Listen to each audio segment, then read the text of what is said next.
Review time, Pat! Well, I've been a journalist for about 25 years, and I was educated to lie, to betray, and not to tell the truth to the public.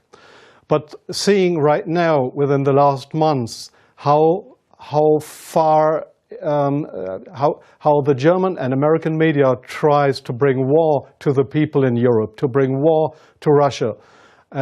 This is a point of no return, and I'm going to stand up and say it is not right what I have done in the past, to manipulate people, to make propaganda against Russia, and it is not right what my colleagues do and have done in the past, because they are bribed to betray the people, not only in Germany, all over Europe. The reason writing this book was that I am very fearful of a new war in Europe, and I don't like to have this situation again, because war is never coming from itself. There is always people behind it to push for war. And this is not only politicians, this is journalists too. And I just have written in the book how we have betrayed in the past our readers just to push for war, and because I don't want this anymore. I'm fed up with this propaganda. We live in a banana republic and not in a democratic country where we have press freedom, where we have human rights. If you see the German media, especially my colleagues who day by day write against the Russians, who are in transatlantic organizations and who are supported by the United States to do so, well, people like me, I became an honorary citizen of the state of Oklahoma in the United States. Just why? Just because I write pro-American. I wrote pro-American. I was supported by the Central Intelligence Agency, by the CIA. Why? Because I should be pro-American. I'm fed up with it. I don't want to do it anymore. And so I've just written a book not to earn money. No, it will cause a lot of trouble for me, just to give the people in this country, in Germany, in Europe, and all over the world, just to give them a glimpse of a view what goes up behind the closed doors. Yes, there is many examples for that. If we go just back to history, if you go into the year 1988, if you go to your archives, you will find in March 1988 that there was in Iraq, the Kurdish people have been gassed with poisoned gas. That is known all over the world. But in July 1988, they sent me to a town called Zubaydat, that is on the Iraqi-Iranian border. There was war. It was war between the Iranians and the Iraqis, and I was sent there to photograph how the Iranians have been gassed with poisoned gas, with German poisoned gas. You call it Lost and Zarine, mustard gas, made by Germany. They have been gassed, and I was there to make photographs how these people have been killed by poisoned gas from Germany. When I came back to Germany, there was just one small photo in a newspaper, in the Frankfurter Allgemeine, and there was one small article not writing how impressive, brutally, how unhuman, how terrible it was to kill decades after the end of the Second World War, people with German poisoned gas. So this was a situation I feel misused for having been there and just to give a documentary what has been done, but not being allowed to cry out to the world what we have done behind closed doors. Up to today, it's not well known in the public that with German public gas, there have been hundreds or thousands of people gassed in this city of Zubaydat. Now, you ask, what have I done for intelligence agencies? So, please see, most of the journalists you see in foreign countries, they claim to be journalists, and they might be journalists, European or American journalists, but many of them, like me in the past, are so-called non-official cover. That's what the Americans call that. I have been a non-official cover. Non-official cover means what? It means you too work for an intelligence agency. You help them if they want you to help them, but they will never,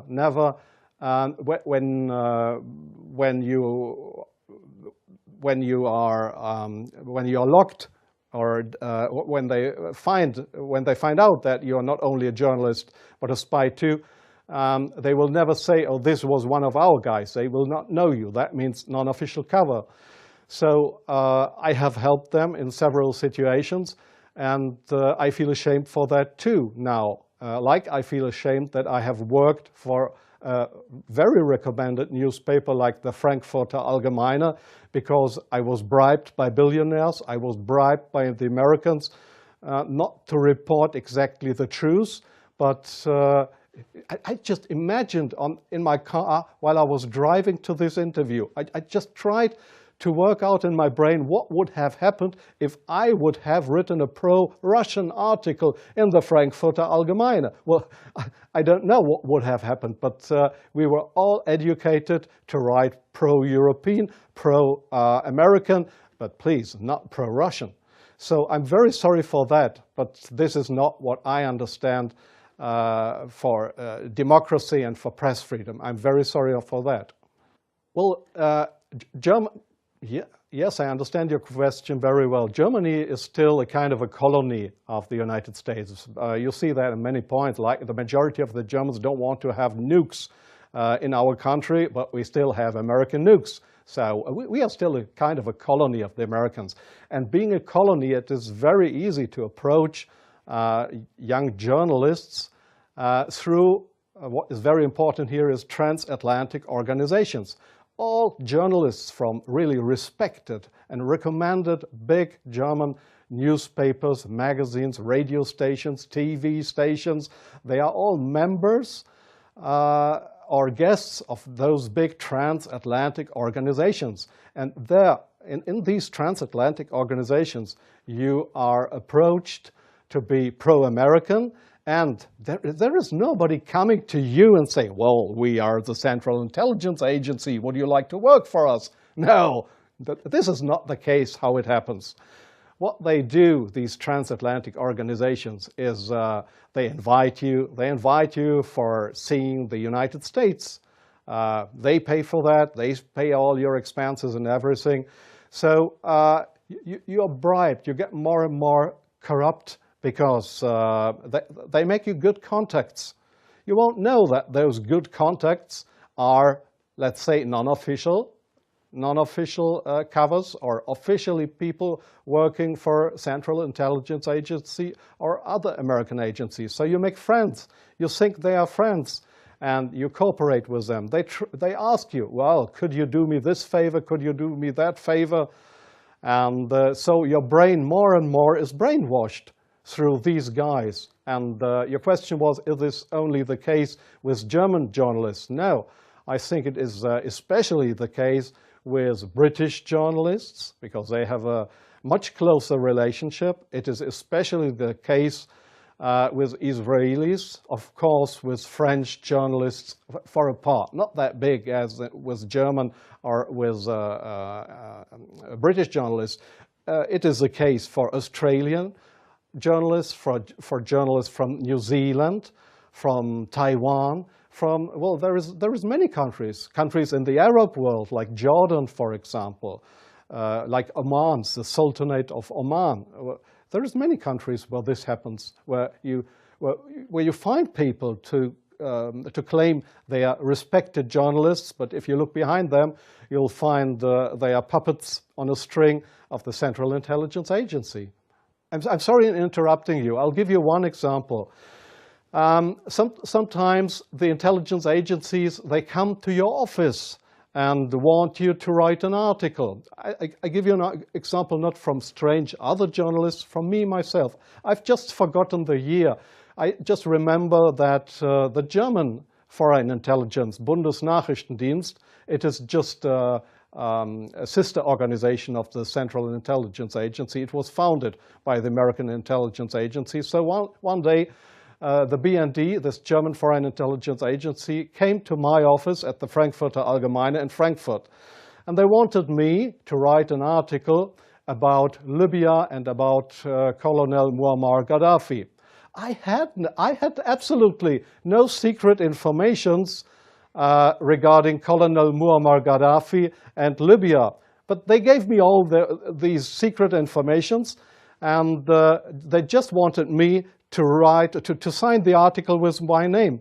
I did that, but it was an article that was published in the Frankfurter Allgemeine that originally came from the Bundesnachrichtendienst, from the German Foreign Intelligence Agency. So do you really think that this is journalism, intelligence agencies writing articles?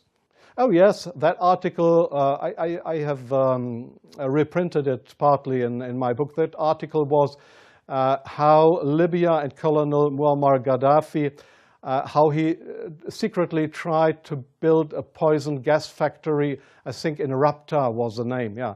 And I got all those information. It was a story that was printed worldwide 2 days later. But I had no information on that. It was the intelligence agencies that wanted me to write this article.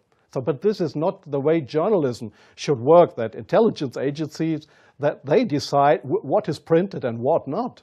If I say no, I give you an example from a very good example if you say no. Well, we have a rescue unit in Germany with helicopters for traffic accidents. It's called, they call themselves the Yellow Angels. There was one guy who didn't want to cooperate. He was a pilot of the helicopter service of the Yellow Angels in Germany. This guy said no to the Foreign Intelligence Service Bundesnachrichtendienst when they approached him and wanted him as a non-official cover to work for the German Foreign Intelligence Agency, just to pretend to be somebody from the Yellow Angels. So what happened was that he lost his job. And the court in Germany, the judge decided that they were right because such a guy could not be trusted. He was kicked off his job because he didn't cooperate with the Foreign Intelligence Service. So I knew what would happen if I would not cooperate with intelligence services. Well, I have had, let me say, 6 times my house was house searched because I was accused by the public prosecutor, the German public prosecutor. I was accused of leaking secrets of states. 6 times house searched. Well, they hoped that I wouldn't do that ever again. But I think it's worse that the truth will come out one day. The truth won't die. And I don't mind what will happen. I've had 3 heart attacks. I have no children. So if they want to bring me to court or to prison, so it's worse for the truth. Redsilverj, all I gotta say.